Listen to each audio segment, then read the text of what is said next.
हाम्रो अगाडिको चाहिँ आर्मी ब्यारेक गाइस। अब यहाँ मजाको धानबारीहरू छ है। अब ठाडो उकालो बाटो हिँड्दैछौँ। यस्तो सिम सिम सिम सिम पानी परिरहेको छ है। सुहाँ सुहाँ गरेर माथि आयो। केटाहरू सब थकित भएका छन् है। फुल चढाउने मन्दिर आइसकेपछि अब दुःखको दिनहरू गयो है गाइस। उकालो सक्यो। अब यस्तो हुसु लागिरहेको बेलामा नि अब त्यस्तो हरियो पाटन हेर्न नपाइने भयो। हल्का फुल्का दुःख लागेको छ। यहाँ तातो हुन्छ है ल यो चाहिँ हाम्रो गोठ है गाइस। अब यहाँ चाहिँ मान्छे पनि बस्दो रहेछ। अनि यो छेउको साइडमा चाहिँ भेडाको बच्चालाई न्यानो बनाउन राख्ने रहेछ है। हाम्रो ब्यागहरू यहाँ छ। अब दुईजना गाइजहरू चाहिँ अब टेन्ट कहाँ हाल्ने भनेर यसो सोचिरहेको छ है। यहाँनिर आगो पनि बाल्न मिल्ने रहेछ।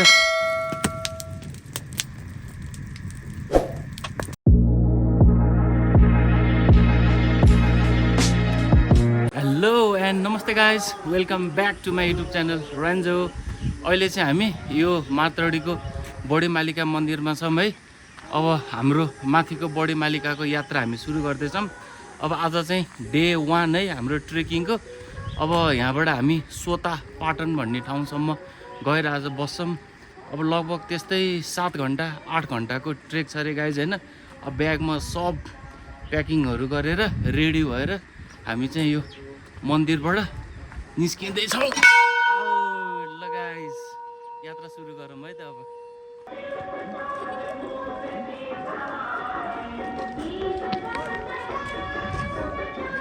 अब निस्किने बित्तिकै दुईवटा बाटो आउँछ गाइज है। एउटा चाहिँ बाइक जाने बाटो, एउटा चाहिँ पैदल यात्रीको लागि है। अब हामी पैदल यात्रीको बाटो जाँदैछौँ। अब बाइक पनि खासै धेरै माथि जाँदैन रे, माथि पार्किङको समस्या हुन्छ नि त। त्यही भएर बाइकलाई चाहिँ यहीँ तल रोकेर अब हामी सिडीको बाटो लाग्दैछौँ। हाम्रो अगाडिको चाहिँ आर्मी ब्यारेक गाइस। अब यहाँ मजाको धानबारीहरू छ है। अब ठाडो उकालो बाटो हिँड्दैछौँ।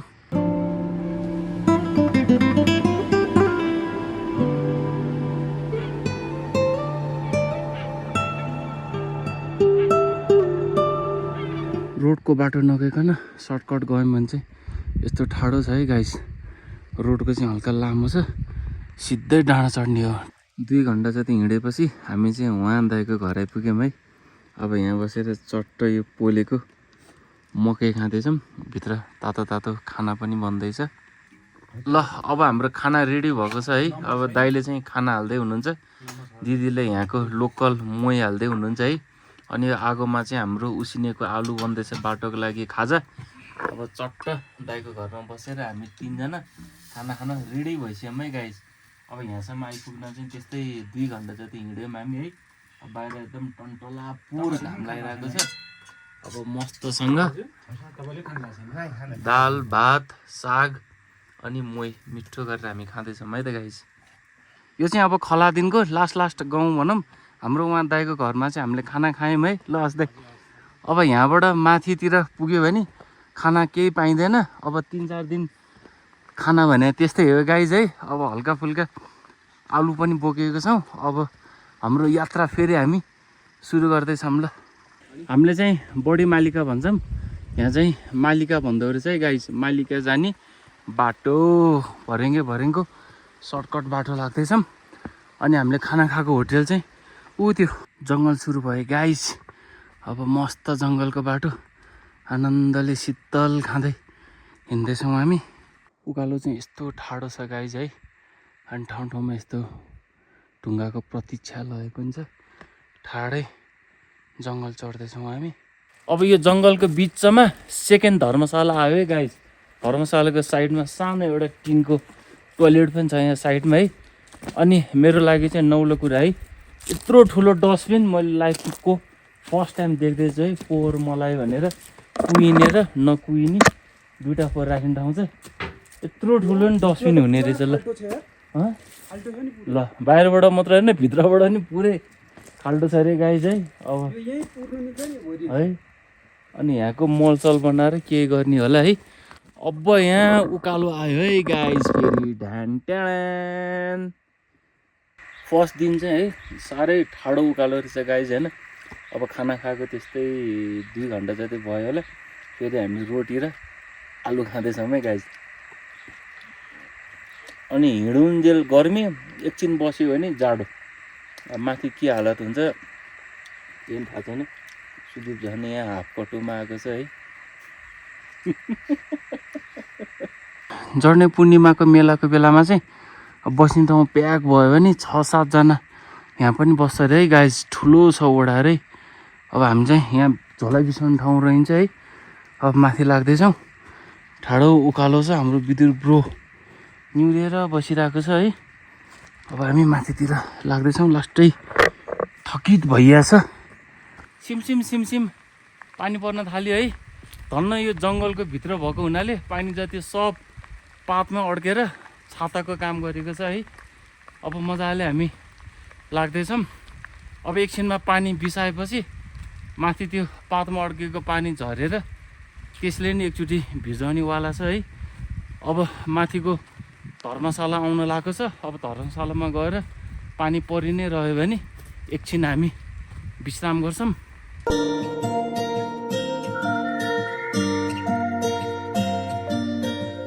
यता चाहिँ दौरे रुख ढलेर चाहिँ गाइस। अब हाम्रो सुदीप ब्रो उता गएर फर्किसकेको छ है। यहाँनिर ठाडो चढ्नु पर्ने रहेछ। केटाहरू सब थकित भएका छन् है। यस्तै छ ल। ल जाउँ सुदीप। मै जाने ल। सुदीपले मलाई नै पहिला पठायो है। यस्तो सिम सिम सिम सिम पानी परिरहेको छ है। सुहाँ सुहाँ गरेर माथि आयो। बेकारमा सर्टकट लिएको ल। यस्तो ढुङ्गै ढुङ्गा भएको बाटो।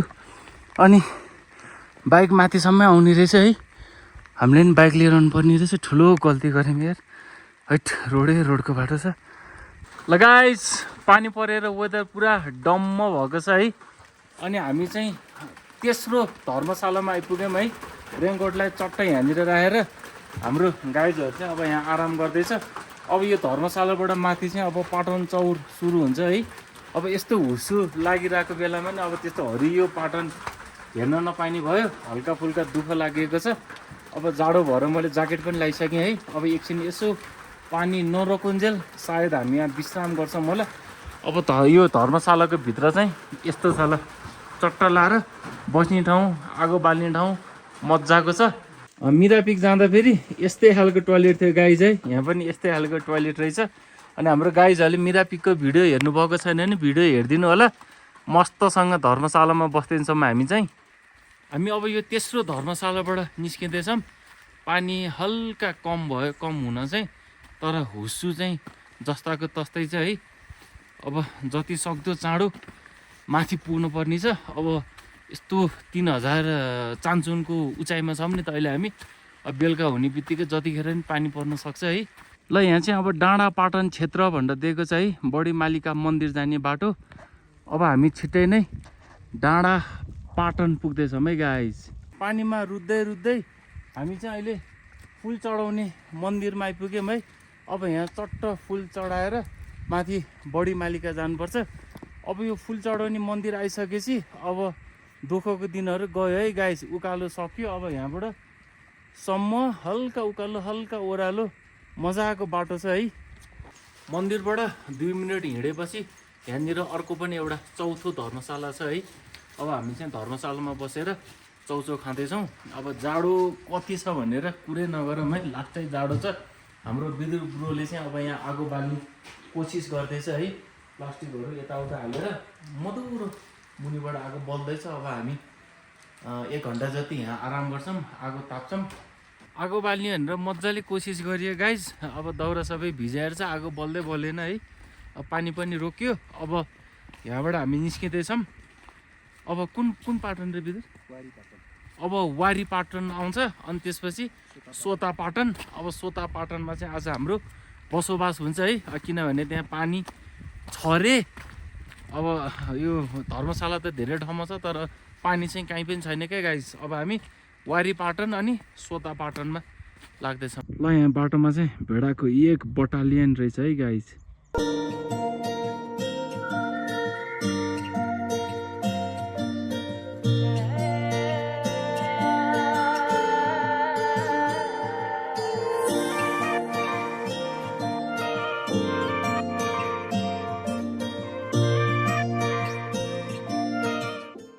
अब यो भरेङको बाटो लामो होला भनेर हामी रोडको बाटो हिँडेको गाइज है। यहाँनिर एउटा मन्दिर छ अनि यहाँ माथि धर्मशाला पनि रहेछ है। अब यसले गरेर यो 5औं धर्मशाला भयो। हामी चाहिँ अब रोडको बाटो यतातिर लाग्दैछौँ। हुसु लागेर सिन चाहिँ राम्रोसँग देखेको छैन, तर चौरमा चाहिँ रङ्गी बिरङ्गी फुलहरू छ है। यो रोडको बाटो छोडेर हामी फेरि भरेङकै बाटो खोज्दैछौँ है गाइज। यो रोड कता हो कता फान फान फान फान घुमाएर अब माथि सिधै भरेङ खोज्दैछौँ हामी। रोडको बाटो फन घुमियो भनेर हामी अब भरेङको बाटो जाने भनेर ठ्याक्कै माथि उक्लेको मात्रै सोता पाटन भनेर लेखेको रहेछ है। अब यहाँबाट चाहिँ सोता पाटनको भ्यू कडा देखिन्छ गाइज है। अब हामी यसो बस्ने ठाउँहरू खोज्छौँ है। अब यहाँ कतै धर्मशाला यताउता केही त होला। अहिले चाहिँ बेलुकाको 6 बजिसक्यो। अब यो हुसु लाग्यो हुनाले खै सिन चाहिँ राम्रोसँग देखिएको छैन है। सोता पाटनको ठ्याक्कै पारिपट्टि गोठे छ गाइज है। अब हामी पारि जाँदैछौँ है बास बस्नका लागि। यो डाँडाबाट पुरै तल झरिसक्यौँ है। अब अहिले चाहिँ हामी यहाँ खोल्चो भएको ठाउँमा आइपुग्यौँ। अब यहाँबाट फेरि माथि चढ्नु पर्ने छ गोठको लागि। खोलाको दायाँ बायाँ दुईतिरै गोठ छ गाइज।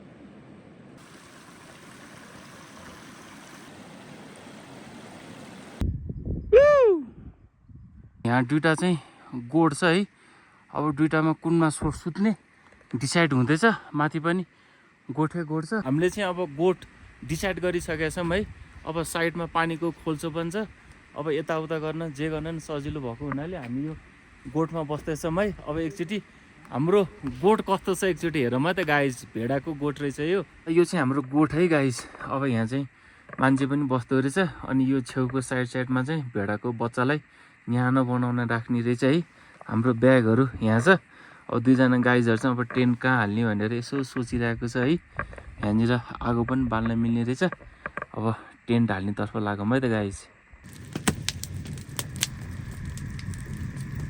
अब टेन्ट हाल्ने भनेको मिल्दैन। यो चौडाइ अलिकति सानो रहेछ है। अब यो गोठको झ्याल ढोका सब टाल टुल पारेर हामी सुत्दैछौँ।